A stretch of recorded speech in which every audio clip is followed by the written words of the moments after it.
After a long holiday break, I am Timothy Cyphers, and I'm back here with the Heat Index with longtime Bayou City Heat ball player L Darnell Williams. Darnell, thank you so much for taking the time. How's it going? Oh, everything's going great, Tim. Thanks for having me. How are your holidays, and even more importantly, how was your birthday? Hey, it was a great holiday season. I'm another year older, and I have to, thank God for that, and I appreciate that because life is good. That's awesome. It was cool because I just joined the team, and last year was my first tournament with you guys, and you had such a motivating factor for me, and I sense that like other team members feel the same way. Where does that come from? That leadership and that overall positive attitude and outlook about playing ball on and off of the field. Well, I'm a person who really enjoy sharing value with others and really uplifting other people to help them to recognize all the gifts that they have. And I've been blessed with so many tremendous gifts. And one of them is the desire, the willingness, and just the whole idea of helping other people to achieve a significant goal. And winning a championship is a significant goal. And I appreciate being on a team where I'm able to share some of that value. So it's more of a character trait than just a leadership on the field type of thing. It's something that you like to do in your everyday life. Oh, yes, indeed. Every day I'm out there trying to build life winners. I have a company called Magnet Ideas, and my whole objective when I speak with anyone is to co-create with them to help them to achieve a significant goal. And it comes down to helping them to have a mind shift in the positive direction, and more importantly, learn how to get rid of three main nemesis that people hold on to, and if they can get rid of them, and those are worry, fear, and doubt. And by doing that, along with focusing on what they're trying to achieve, I enjoy each and every day just helping people to feel good about themselves and help them reach for all the gifts that we've been blessed with. Wow, man, it's funny because I kind of got up here in a little bit of a scurry and it was a little bit of a mess this morning, and then I remember I got to do this interview, and then you tell me worry, doubt, and fear. Is that what those three nemesis is? Oh yeah. If you get rid of worry, doubt, and fear, get them out. That's my whole mantra these days. Worry, fear, and doubt, get them out. So it's just funny because I need that in my life. You know what I mean? So this isn't lip service. I'll be talking to you after the interview about some stuff we can do about my mindset because it's better than it's ever been, but it's still got a long way to go. So tell me about what makes you so passionate about health. I mean, is it something that happened in your life? Is it just the way you grew up? I mean, what makes you so passionate about helping others? Well, as I grew up, I always wanted to work hard. I lost my sight when I was about 9. And at that point in time, I knew I was going to lose my sight because it was gradually deteriorating. Mm-hmm. And it led me to adopt a trait of realizing that, hey, I'm going to be totally blind the rest of my life. And early on, I realized that if I paid attention to what everyone else was doing and saying that they saw, I could create a picture from within that would help me to get along and be able to do everything in life. And that kind of just led me throughout life to know that, hey, by staying focused on what everybody else is saying and creating that picture and raising my overall awareness level, I could put myself in a position to be able to just do more as a person. And that led me to get a great education and stay focused in school. And education is very important, especially if you have a disability, because then it allows you to see if you measure up with everyone else. I mean, if you can gain the same education that everyone else has, it just gives you a better footing in the world. And by doing that, I knew all the time that I really wanted to help other people, some kind of way. And, all the jobs that I have had in my life has been focused on being able to develop my skills, talents, and abilities in an effort to position myself to share that knowledge with others, to help them to grow their skills, talents, and abilities. So we have a lot of veteran leadership. You being one of those veterans, and the Bam Bams, Seth Clark, the Darryl Miners. You all bring something uniquely individual, but I could say the one thing that is universal among those of you that are veterans are the leadership qualities you have. Can I talk about one of the things that really impressed me about meeting you and being on your team, which was last year, West Palm Beach. We have a team meeting, and you prepared this presentation for us, for lack of a better word. Can you touch on what that was, because or is it confidential? Is that something we don't want to talk about? Oh no, we can always talk about anything that I do. As I mentioned to you, I'm always interested in getting people to raise their awareness level. And that presentation I gave to the Heat was totally based on raising people's awareness level. And a lot of times I use acronyms to not only lock into my mind mentally and keep me focused on the presentation, but at the same time it allows me to do it in a succinct way. And in that particular presentation, I used awareness, where I took the words of awareness, the letters of awareness, and quickly that was availability, willingness, acceptance, responsibility, now, energy, source, and all that leads to success.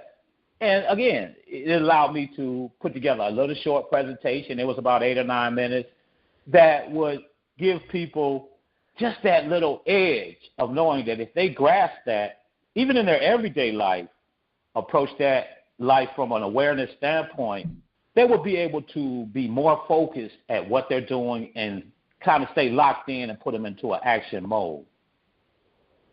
Yes, you not only read that, explained it to us, but you also gave us each a little sort of an index card where you took the time to do the poking and prodding, right, of writing in Braille. The Braille, yeah, I had it in Braille and print because, again, a lot of times you want to leave people with something that allows them to mentally connect to it. It connects them to what they heard. Because a lot of times people don't grasp everything that they hear in the moment.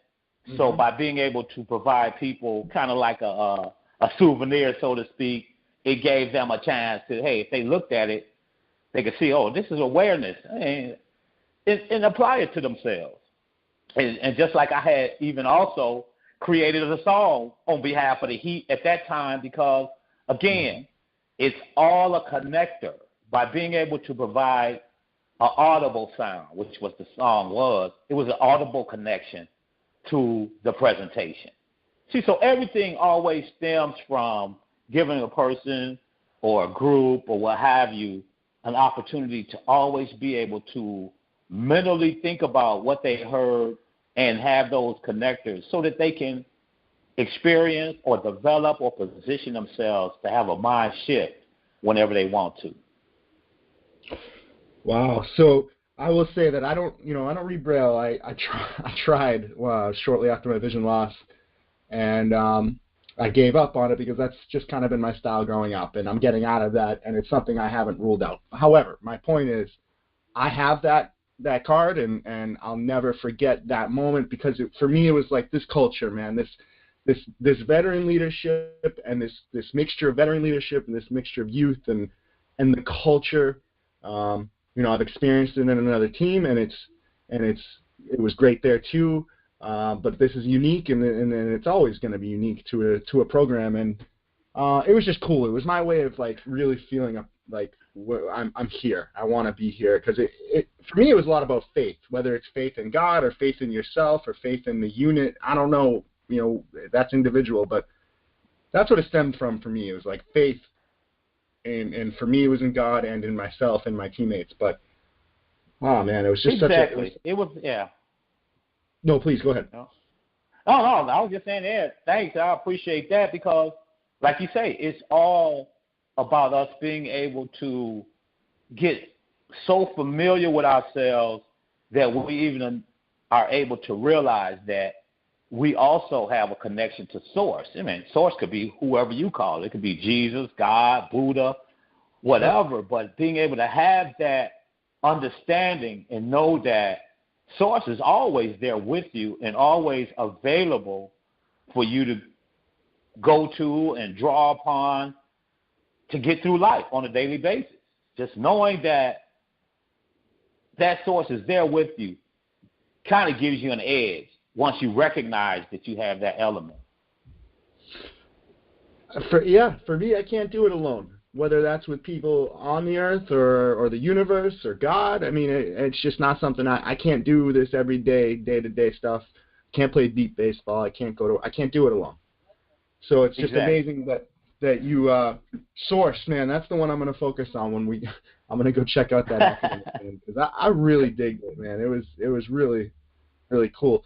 We're gonna take a step back for a second, and then we're gonna come back and we're gonna talk about some beat baseball stuff, your history, and the Heat and their impact on you.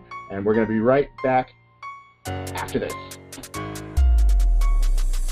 Beat baseball player, life winner, and published author L Darnell Williams has created MyMagnetIdeas.com, where the objective is to help entrepreneurs see, explore, and master their potential so that they can achieve life goals, using real vision to create life winners at MyMagnetIdeas.com. Welcome back. This is the Heat Index. I'm being joined by L Darnell Williams, one of my veteran teammates, one of my friends, one of the coolest, most inspirational guys I've ever met, motivational and just the works, man. He's just a good guy. L Darnell, you live in Chicago, right? Yes. Did you grow up there?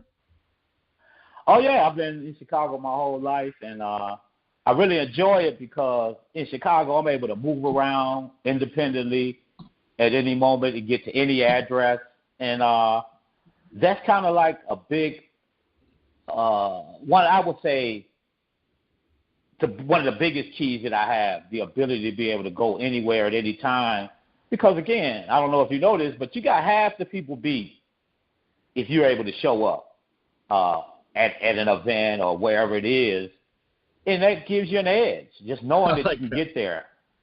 Plus I don't have to depend on people or my ride or give me a ride and all that. So being able to, if someone gives me an address and says, hey, I need you to be here, I can do that. And it's helped me tremendously to do many, many jobs throughout life because of that ability to be able to show up. So that's why I kind of like Chicago, because it's laid out in a grid, in a very simple grid, so that traveling is kind of like very, like I said, simple, I guess would be the best word. It's very simple to get around. I have a big smile on my face. I love that quote. I'm going to remember that for a long time. Is you get half the people beat if you just make it there. Yep, if you can show up. Because you got goodness. a certain percentage of the people that won't even go because they can't get a ride or they didn't feel like it or they felt tired today, whatever excuse people come up with. So right, because I didn't take it as a blind thing. I took it as if I show up today, just show up for today, I'm gonna have half the people beat, and that is awesome. I love that. I didn't expect that. So I don't know. I mean, how long have you been playing beat baseball, and how were you introduced to the sport? Actually, I learned about beat baseball back in 1985, but I really wasn't aware that it was a sport that had been expanded to the point that people were playing on a regular basis. When I first heard about beat baseball, it was in 1972. I was a young kid, about 12 years old, and we used to go to this field out at Western Electric in a suburb of Chicago. And, of course, we would throw the ball around and we would hit it off of a tee. And it was the telephone pioneers. I guess they were really first trying to see how blind people would react to the ball. I remember when they would hit the ball off of a tee out to us as fielders, if the ball was in the air, one of the Lions would actually knock it down so we can get it, because they didn't want us to get hit by the ball. They were so afraid even at that time.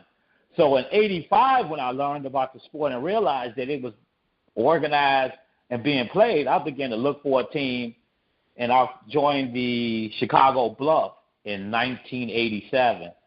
And I've essentially been playing the game ever since. Hang on. 31 years ago. Hang on. The Chicago what? Bluff. Bluff, like BLUFFS. Yep. Okay. I take it they're not in existence anymore. No. Okay. Yeah. So 31 years of playing beat baseball. Holy moly! And so how long were you with that program? Okay, I was with the Chicago Bluff it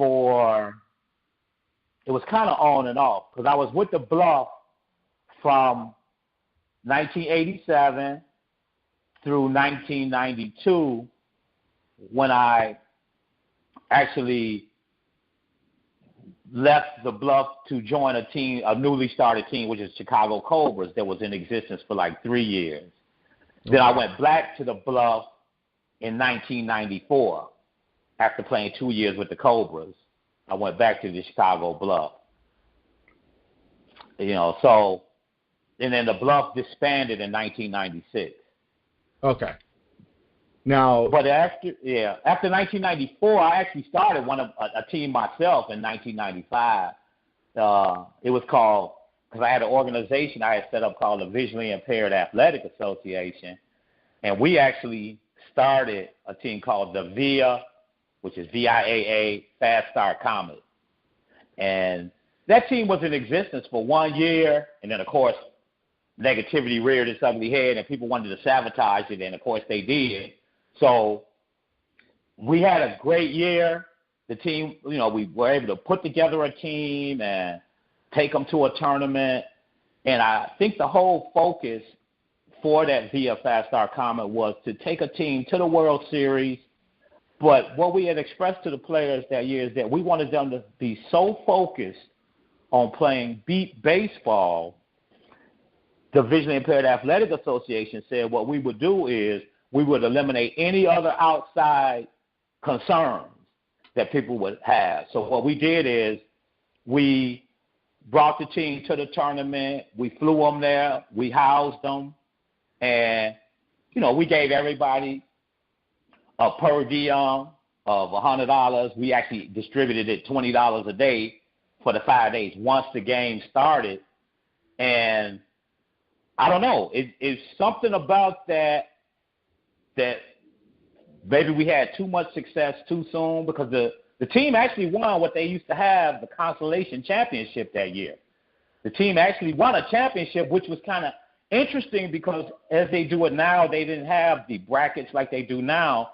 After the first Tuesday, after you played those 3 games, they broke it up into 2 brackets, and you had the championship bracket, I guess they called it, and the consolation bracket, which to me, you're still playing beat baseball, you're playing competitively. To me, that was a championship because there was a first-year team, and they had the opportunity to play beat ball at a high level and actually win. And even at that time, the consolation team actually used to get the same recognition as the championship team. The consolation team did, because they got a trophy and they got individual medals and they got to go up there as a team and get their picture taken. See, so to me, it had all the feelings of a championship team. And actually, for a first-year team, we felt great. And, of course, those accomplishments at that tournament, nobody could ever take that away from that team. That team did achieved that, and it's in the record books, and it was a great thing. Are any of the visually impaired athletes that were playing on that team now then playing now, or no? Actually, very few of them, because what we did was we drew from the Chicago Public School. We had 3 or 4 athletes from there, and then we, of course, had to go to the free agent market in the baseball world, and we picked up a few players, and then we brought a couple of players in from that might still be playing. Sherlock Washington out of New Jersey. I think we brought him in. That was his first time ever playing the game. Another guy named Omni Romero, we gave him his first chance to play the game. These guys had never played before then. See, so it was all about really bringing people in, and since those guys had never played, we welcomed them with open arms and gave them an opportunity to be introduced to the game, and along with some other free agents that we picked up. But as I look back, I believe Omni and Sherlock are still playing, if I'm not mistaken. And I can't think of anybody else that was on that team that is still playing today. Except for you. Oh, yeah. I'm still out there trying to, figure out how to win on the championship side of the winning. I hear you. Tell me, all right, so take me from, the Via to, did you go back, you said you went back to the Bluffs or no? Yeah, went back to the Bluffs. And then, like I said, I played the game. No, actually what happened is I actually took a break from beat ball for a few years because they sabotaged the team. I don't even want to say the person's name, but what he did was there was one guy on our team from Atlanta. And, we had brought me. He was a part of the team, but all the players and everybody came from Chicago. The only outsiders was that Sherlock and Omni. And I guess I could say his name. His name was Joe Wood. He was from Atlanta. Even when we got to the tournament in 1995, he was the PR person for the NBBA, and he announced our team as the Via Fast Star Comet from Atlanta and other cities.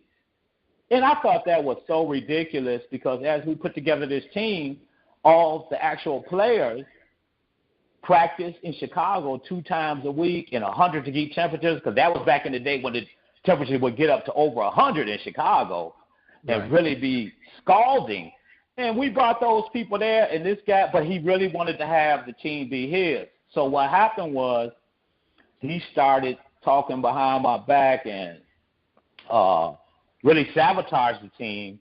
And what they did was they came back in 1998, and that's when the Chicago Comet was created.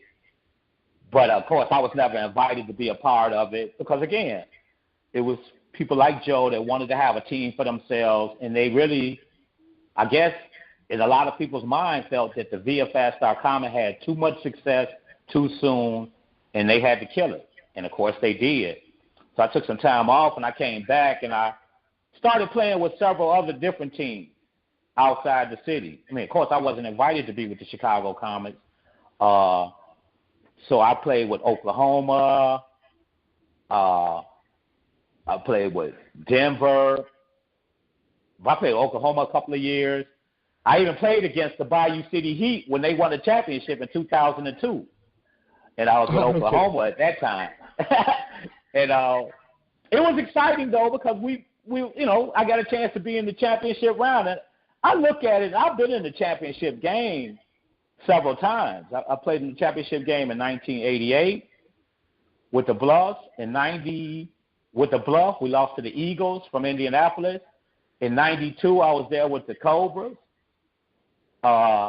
in the championship game. And then also 94 with the Chicago Bluffs. We were back in the championship game. But none of those teams ever won. And then in 2002 with the Oklahoma City Bombers. Okay. So I've been in the championship. I played on Championship Saturday quite a few times.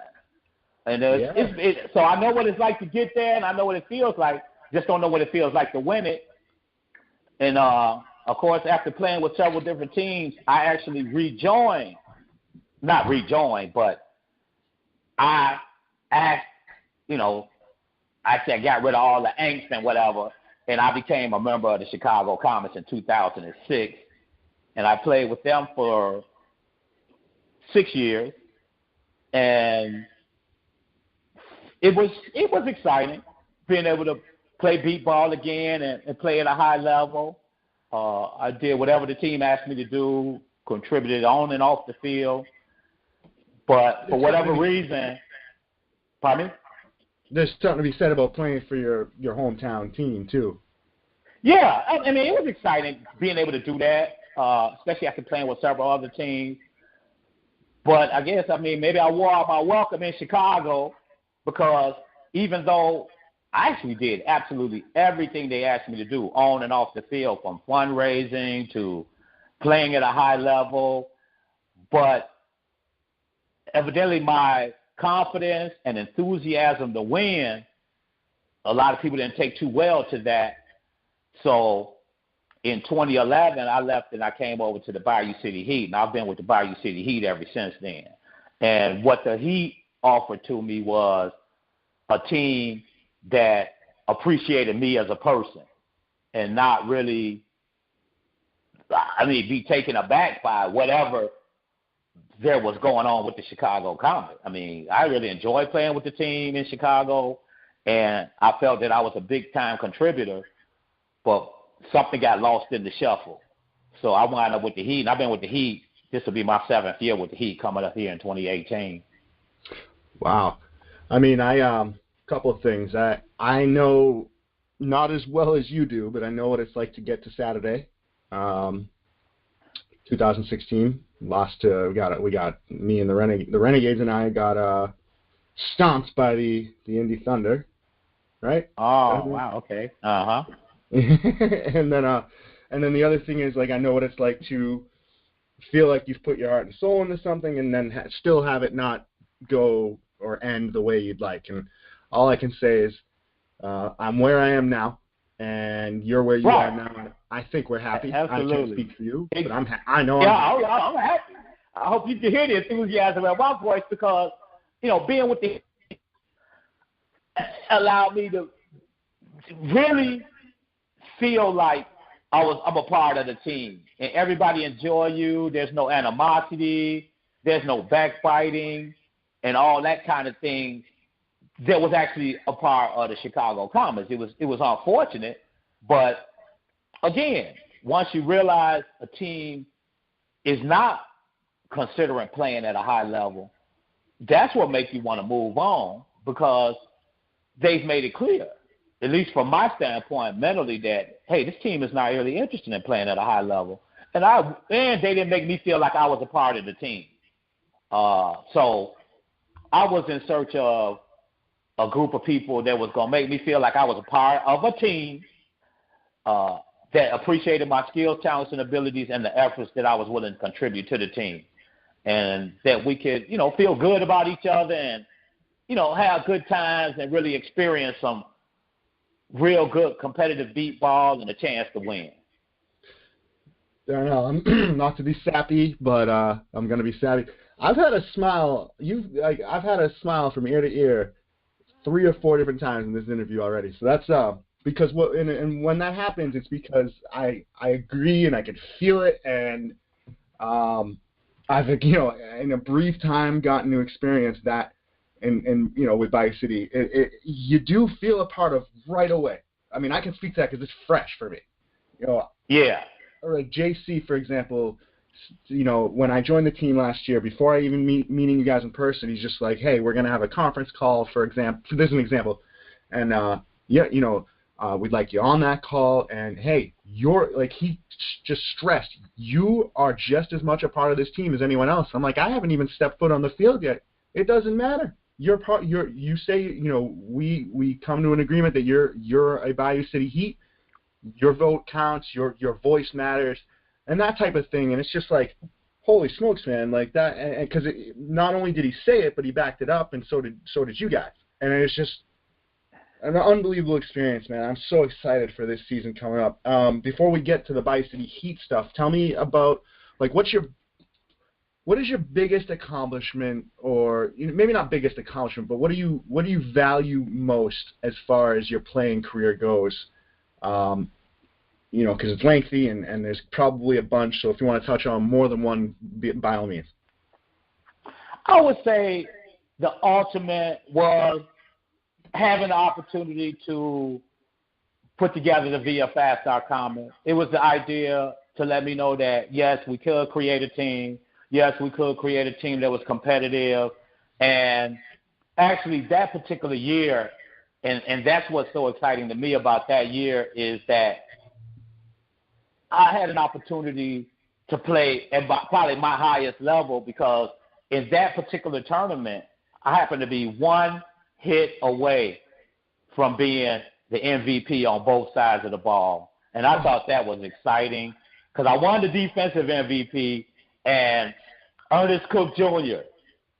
actually hit 681 at that tournament, and I remember hitting 667. I was 26 for 39.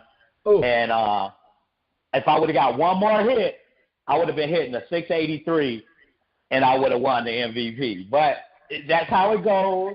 But at the same time, again, it was something that happened, and I really thank God because he allowed me to experience those things. And, of course, we don't know, but God knew what was going to come up after that, and he allowed a lot of things be able to go into the record books that nobody could ever take away. Oh, my goodness. That is cool. I mean, so. Oh, yeah, it was. I can't imagine being one hit away and still, but I mean, yeah, you've had time to reflect on it, and I bet you were really, I don't know about upset, but frustrated for a while, and then now you have an outlook where you're like, I was one hit away. So I mean, you were an all-star and an MVP on both sides. Well, it wasn't even a frustration part of it, because while it's happening, you don't know that. I mean, if you're playing at a high level, you're not even thinking of the numbers. You don't really know that until you sit down at the banquet, right, and they start to say those things, and then you're able to backtrack and say, wow, man, I was one hit away. And the excitement is still there, and at the time the excitement was tremendous because I knew what I had done for a lot of other blind athletes, giving them an opportunity to play the game, giving them a chance to experience being able to go to the tournament. They didn't have to, spend any money. And that's why we had a chance to win a championship, because nobody had to concern themselves with anything outside of playing at a high level. And that's kind of what I was hoping would happen. And it did happen. See, so that's one of those things that you shoot for something to happen in life, and it does unfold that way. And it gives you a good feeling, and a good feeling that you can carry on to other aspects of life.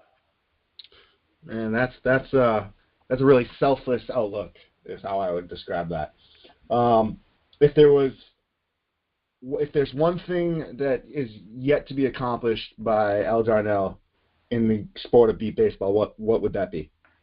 It would be to be on the championship team, be able to win it all, and of course, I'm getting to the age where once I get to the point where I realize that I'm not making a contribution, I'll stop playing the game.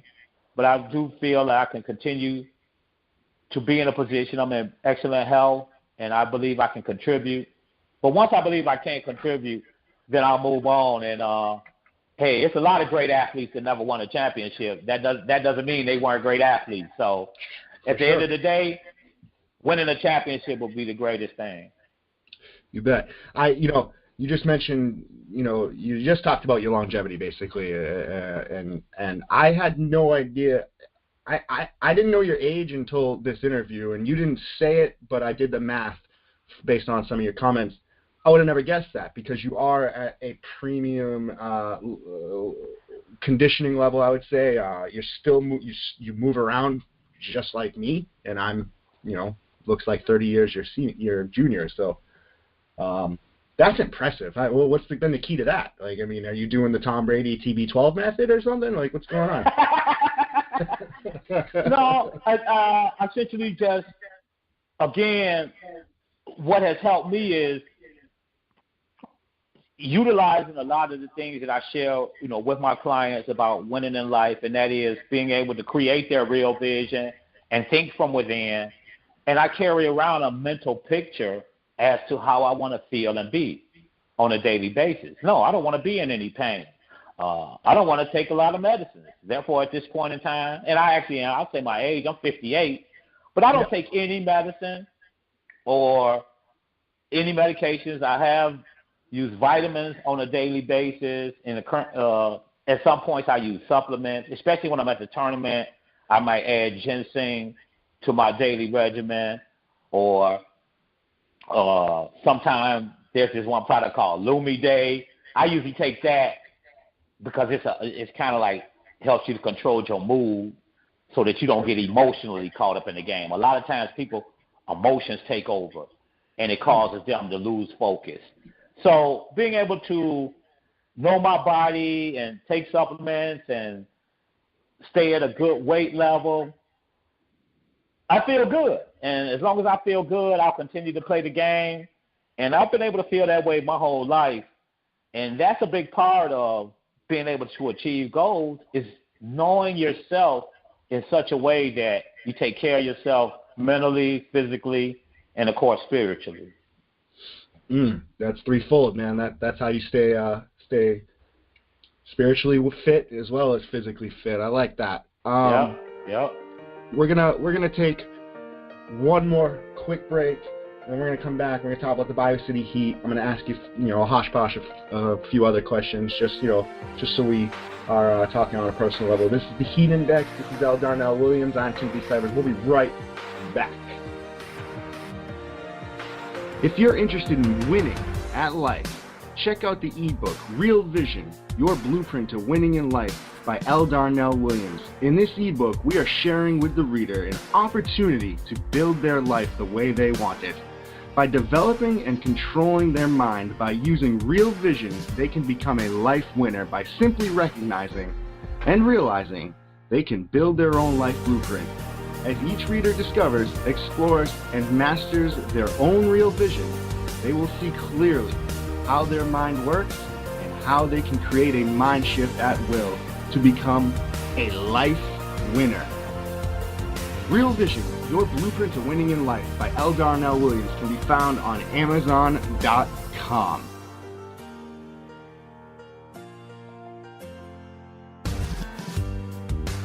All right, we're back for our final segment with L Darnell Williams. This is the Heat Index. This is episode 6. L Darnell is one of my teammates from the Bayou City Heat. He is a really, really cool dude. He's been very patient with me because this has taken a few weeks of some technical errors, and after the holidays and stuff, he's just worked with me. L Darnell, thanks for taking the time and doing this, man. This has been a great interview. Oh yeah, thank you. Appreciate it. So, you've seen the Bayou City Heat as a competitor, as an opposing competitor, and you've also had, a lengthy time with the Heat now. What needs to happen in order for us, because I can say us now, what needs to happen for us to take it to the next level and be playing on Saturday? Okay, I believe that if the Heat were able to pretty much look at the team mix, the players that we have, and be able to play them in such a way that once we get to the end of the week, Thursday, and of course Friday of the tournament, that everybody is still ready and focused and able to play at a high level. And a lot of times that comes from spreading out the playing time, maybe not playing everybody a lot of innings earlier in the week, because you could save them for those innings later in the week. And that will give them a little bit more energy to be able to get on lockdown when it's time to go and play the game on Thursday and Friday. Of course, you must win on Thursday. And if you're able to win your games on Thursday, you're able to go into Friday, and especially if you're going into Friday with no losses, that's what the Heat needs to get to the point that they're able to do. And, of course, if you can go into Friday and you have no losses, it assures you a great, great opportunity to play on Saturday. So if I had to pick out one thing the Heat needs to do is to have the players available, willing, and ready to go on Friday with no losses, they will be assured to play on Saturday. So it sounds like conditioning and strategy as far as a strategy of playing players. Of course, on the Tuesday games, when you really think about it, it's not imperative that you win all those games, but generally you're playing lower echelon teams. This year it'll be a little bit different because, unfortunately, last year, just by losing 2 games, we finished 7th, which means that now for the first year since I've been with the Heat, we're not in the top 4. So that ought to make a difference. And who knows, maybe it'll make a difference schedule-wise that we're able to get our homework done going into Thursday, that we're able to win games and be able to go into Friday and position ourselves to play on Saturday. But it does boil down to being able to get through Tuesday and, of course, Wednesday, which generally there's only one game on Wednesday, where there's nobody hurt, but everybody is still playing at a high energetic level to position themselves to win. And don't forget SOA.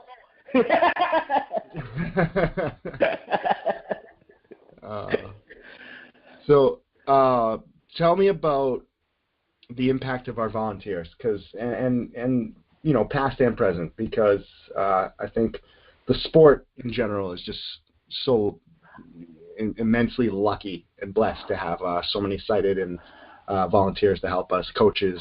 I think, I mean, with the Heat, we've always had excellent volunteers, you know, from your JCs, because they play a tremendous role. Fonzie's an excellent pitcher. And our spotters, I believe last year we had Janet and Ashley, and Ashley's probably one of the best spotters that I've worked with since I've been in the league. Yeah, and I've worked with a lot of different spotters. But from a player standpoint, when I'm playing on her side of the field, the quickness of the number gives me such a tremendous jump on the ball. And it's a great feeling playing in front of her because she gets the number out quick, which even if the number's wrong, if you're focused as a player, you can make the correction very easily if the number comes out very quick. See, so that Janet, she's pretty good, and I've worked with Janet on a couple of different teams. She was my spotter in Oklahoma and of course, with the Heat, and she's a good spotter, being able to get the number out fast. And she's relatively quick at getting the number out fast, but I can't think of too many that get the number out faster than Ashley does. Wow, and she's young as far as her career in the league, so that's really cool. And I'll tell you what, this was my 4th season in the league, and I was on Janet's side, but both Janet and Ashley were on the field for my first ever defensive putout. So I'll never forget that, and I'm gonna beat that. I'm gonna beat that horse until it's dead, man, because it's great. It was a long time coming. Speaking of first, what was like your first moment? Now we're going back a little ways here, and I'm not trying to troll or anything. I'm just being real. Give me one of your first moments, whether it was offensively, defensively, team-wise, that just made you realize I'm here, I've arrived, this is what I want to be doing. I guess what you mean, arrived at playing the game, or? Yeah, I mean, it doesn't, you know, a milestone or just a first hit, that type of thing, because my first put out last year was just so different than anything else I'd felt, so something along those lines. Actually, I really can't remember my first hit or my first put out, but I guess the first time I made an all-tournament team, it was at the World Series, and it was 1991. And, man, I had a great year that year. I hit, like, Yeah, 780. Jeez. And of course, I came in second that year, man, because somebody hit 791. But God. it was great because it made me realize that I could hit the ball and hit it a long way and get to the bases. And of course, back that time, the bases were only 90 feet away, Right. not 100 feet. See, so getting to the base was, you get there a lot quicker and a lot easier. And I guess another deal with the B-ball is I've had quite a bit of success of hitting off of pretty much every pitcher that I've had a chance to bat off of, and there's been several. And that's what made me realize that, man, I love this game. And to me, if a pitcher is on your team and he's pitching to you and you're trying to hit, you should have success hitting. I'm almost like in a state of shock whenever I strike out because it's kind of like, hey, we're supposed to be trying to do the same thing. Let's get it done. But, right. It does happen. But the consistency that I've had over my career has really, I've been very appreciative of that, of knowing that I'm able to put the bat on the ball. And that's something that I'll really enjoy as long as I live. One league question. A two-part league question. The change, since you've been in the league, the change that has made the biggest impact and the change that you wish could be reversed. Does that make sense? Like, which change has been the most positive and which change do you think didn't need to happen? Or Well, I don't know. I just enjoy the game for the mere fact that it's there, that they gave us the opportunity to play America's favorite pastime. The changes in the rules going from 90 feet to 100 feet, that doesn't really affect the game. It just makes you have to be a better athlete. I think the idea of just going from, because back in my day they had 5 strikes and 2 balls. You got a chance to take 2 pitches. So that, the best thing I would have to say is by changing that to 4-1, that helped to speed up the game. And I believe maybe sometime in the future, if they even change that to maybe just 3 strikes or what have you, would speed up the game. It is an element that could speed up the game simply because it gives, like I mentioned before, you got a pitcher that's on your team and you guys have an opportunity to work throughout the season to get consistent.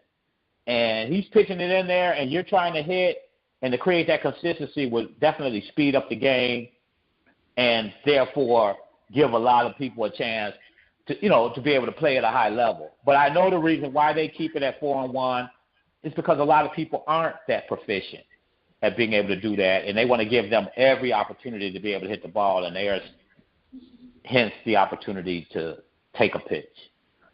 So I would have to say the change speeds up the game. It helped.